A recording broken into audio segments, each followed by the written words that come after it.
Wadhi nyime kanya koromo jwang kendo wadoka ni ringre ang'wen mag jolupo manowito ngimagi ka gilupo e nam ma Naivasha tinende oyudi bang' menyo magi rumo kuom ndalo 2.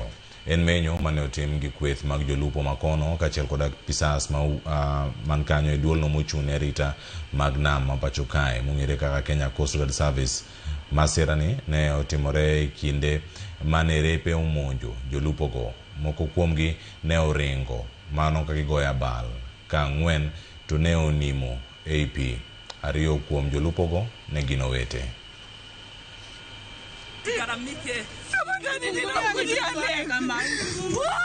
The last time tulikuwa na ndugu yangu aliniambia atakuja kunichukua maternity kwa sababu niko due next week.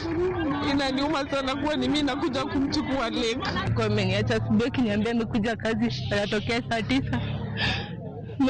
Mimi naongojea mwanangu na kuja ndio bali amekufa.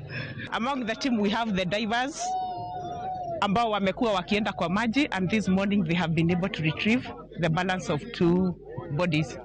Kwa hivyo mili 4 ambayo ilikuwa imezama kwa maji imeweza kupatikana na imeweza kukua handed over to the security team. So sisi tunasema tu in government ama hata kuanzia serikali yetu ya county, serikali kuu na hata mheshimiwa wetu wa ward, please tuangalie solution ya vijana. Hawana pa kwenda na wakipata job hawatasumbuana na mtu. Ni waungane waone venye tutasaidia vijana, tutapunguza hii kuaga. Juu lazima wanaenda kule kwa maji na kule kwa maji ni hatari. At the moment bado kuna vijana ambao wanahangaika hii kehoto yetu. Na niseme ya kwamba serikali ambaye inaongozwa na rais wetu inafaa ikuje na suluhu ya kutatua matatizo ambayo hawa vijana wanapitia. Vijana wataenda kupigana na viboko katika bahari.